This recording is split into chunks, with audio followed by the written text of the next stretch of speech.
జగిత్యాల కస్తూర్బా గాంధీ బాలికల పాఠశాలల ప్రత్యేకాధికారులకు DEO show cause నోటీసులు జారీ చేశారు.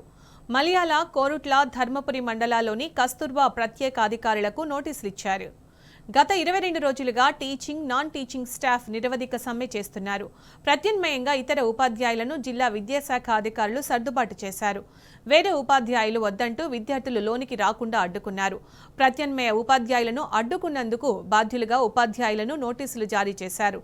4 రోజుల్లో సమాధానం ఇవ్వాలని డీఈఓ రాము ఆదేశించారు. వివరణ ఇవ్వని పక్షంలో శాఖాపరమైన చర్యలు తీసుకుంటామని హెచ్చరించారు.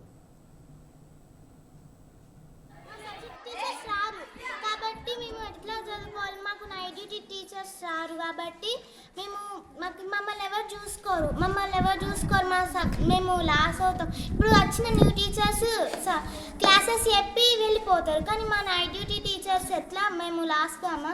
మేము ఎక్కడైనా కింద పడ్డా మాకేమైనా అయినా కానీ మేడమ్సే చూసుకుంటారు కాబట్టి మా టీచర్స్ మాకు కావాలి. అలాగే ఇంకా మా టీచర్స్ గురించి మా గురించి మా టీచర్స్కే తెలుసు, అంటే మా ఆంటీలకు కూడా తెలుసు. మా ఆంటీలు కూడా మమ్మల్ని మంచిగా చూసుకుంటారు, మాకు కావాల్సినది అంతా చేసి పెడతారు, మా హెల్త్ని కూడా చూసుకుంటారు. అందుకని మా ఆంటీస్ మా టీచర్స్ మాకే కావాలి, అందుకని స్ట్రైక్ పెడుతున్నాం.